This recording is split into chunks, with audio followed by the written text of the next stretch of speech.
Back to the Future, a movie that tops many best lists. Best science fiction films, best comedies, best trilogies, and for some, best movies of all time.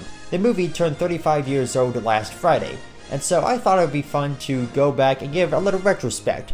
A bit about the history of Back to the Future, a bit about the timeline, and just general thoughts about the movie itself. It starts with screenwriter Bob Gale visiting his parents and discovering his dad's old yearbook and finding out that he was class president. Gale never really saw himself as one of the popular kids, so he couldn't help but ask, what if? What if he and his dad went to high school at the same time? Would have they been friends?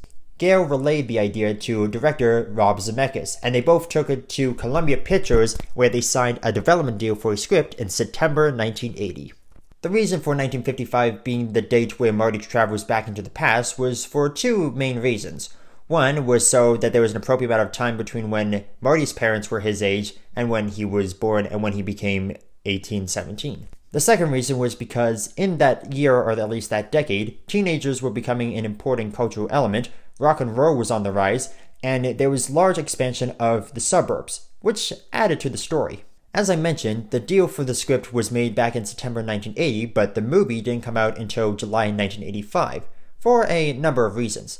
The first started with the script. The first draft was completed in February of 1981, but Columbia Studios put it in turnaround. This is where a film studio writes off a project or intellectual property as a loss on their taxes, which meant that Columbia Pictures no longer held the rights for this intellectual property. Gale recalls that Columbia told him to go to the other major movie studios and ask if they wanted to produce it, but they were rejected because the script was a fairly lighthearted and clean movie. Except for Disney, who felt that the subplot of Marty's mom falling in love with him would not be appropriate for a family film. Although, considering the overall content of Back to the Future, I'm surprised they even read the whole script. Keep in mind, most movies focused on teenagers were R-rated and heavily geared towards adults. Back to the Future, comparatively, was too safe. I mean, it's crazy to look back and see that it only carries a PG rating. There was one person that Gale and Zemeckis were willing to approach, but didn't really want to because of their history. That person was Steven Spielberg. The reason they didn't want to approach him wasn't because there was bad blood, but rather because of their past box office failings. Spielberg had produced Used Cars and I Want to Hold Your Hand, both movies Robert Zemeckis directed and Bob Gale wrote, and both of them were huge bombs at the box office. Gale remembered saying that they didn't want to approach him because they didn't want to be known as the two guys who could only get a job because they were friends with Steven Spielberg. So with that, Zemeckis decided to direct Romancing the Stone, an adventure comedy starring Michael Douglas, Kathleen Turner, and Danny DeVito, which earned positive reviews and grossed $115 million at the box office against a budget of $10 million. With a critical and commercial success under his belt, a now more confident Zemeckis approached Spielberg with the idea. Spielberg loved the script and decided to produce the movie under his company, Amblin Entertainment. In the initial script, Marty McFly used a time-traveling refrigerator, and he would be sent back to 1985 during a nuclear test in Nevada. This was changed because Zemeckis felt it would make more sense if the time travel was mobile, and because he didn't want children trying to lock themselves in the fridge in hopes of recreating the adventures of Marty McFly. If the idea of a main character locking themselves in a fridge during a nuclear test sounds familiar, that's because Spielberg repurposed it for what is now known as the nuking the fridge scene from Indiana Jones and the Kingdom of the Crystal Skull. Sidney Sheinberg, an executive over at Universal, suggested several changes to the script, such as changing the name of Professor Brown to Doc Brown, changing Marty's mother's name from Meg to Lorraine, after his wife, Lorraine Gary, and changing Doc's pet chimpanzee to a dog. As the final product shows, these changes were implemented. However, not all of his ideas were good. He suggested changing the title to Spaceman from Pluto, as he believed no movie with future in the title would be successful, and also wanted to change a couple scenes in the movie, most notably the one where Marty pretends to be Darth Vader from the planet Vulcan. Instead, he wanted Marty to identify himself as Spaceman from Pluto, and in the scene where he crashes into the barn, for the boys' comic to read Spaceman from Pluto rather than Space Zombies from Pluto.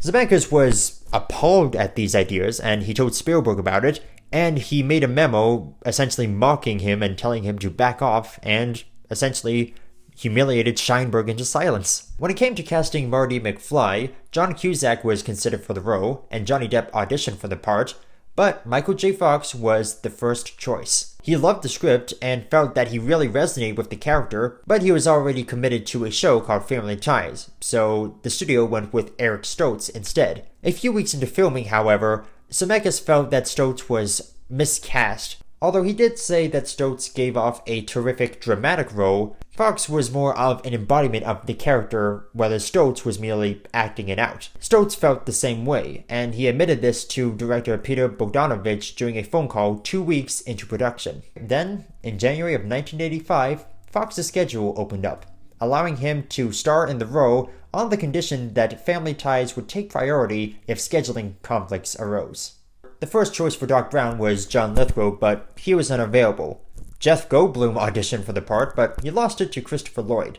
Lloyd was initially reluctant to star in it, but he gave in after reading the script and at the persistence of his wife. Let me just repeat what I just said. Jeff Goldblum auditioned for the part of Doc Brown.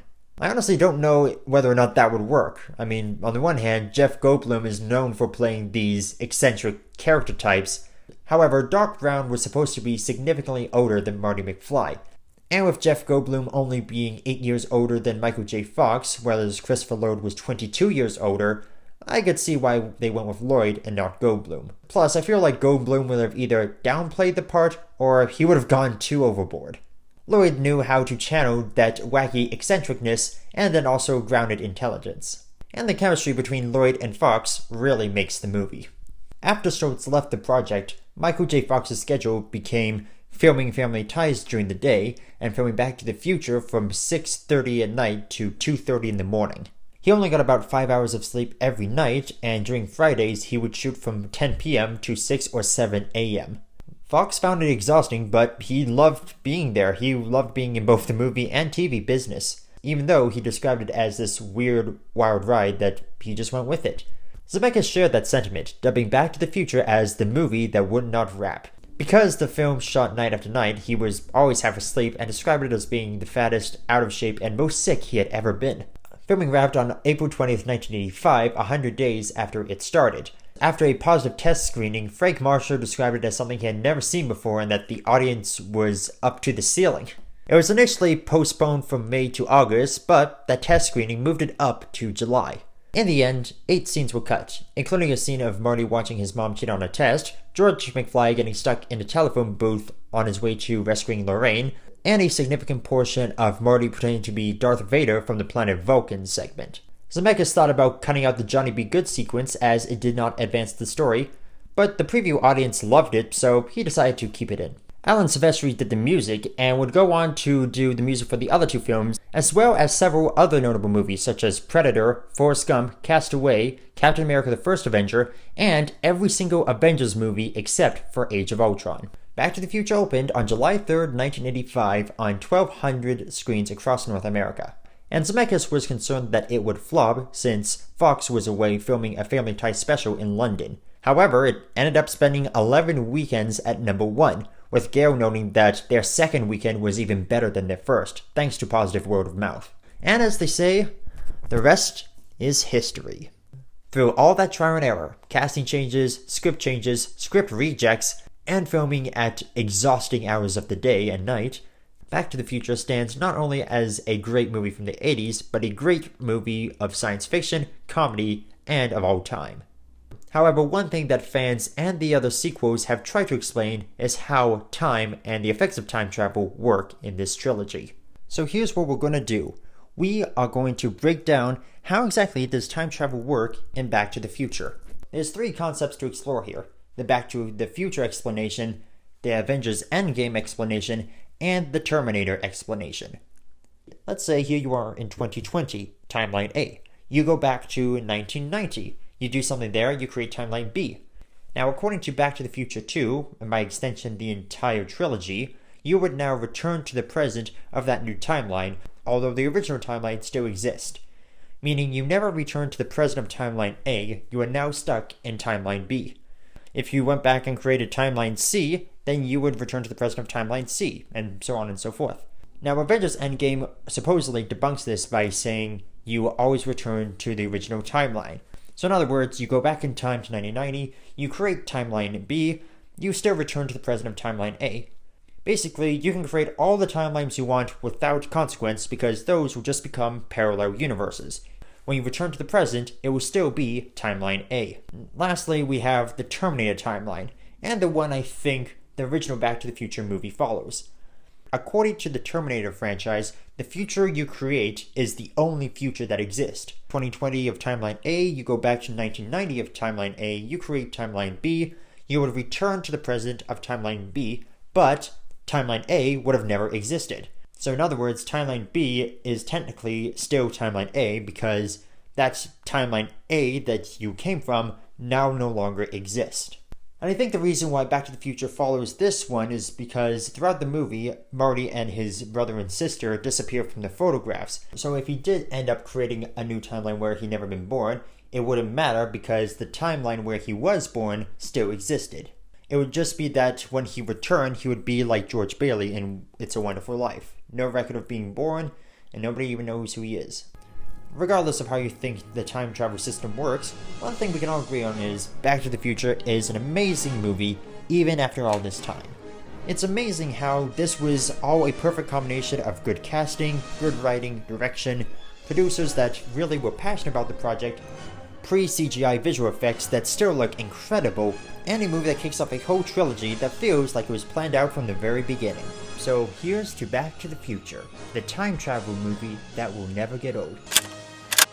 Okay, do we need to sync up our clocks or... Clocks? Where we're going, we don't need clocks.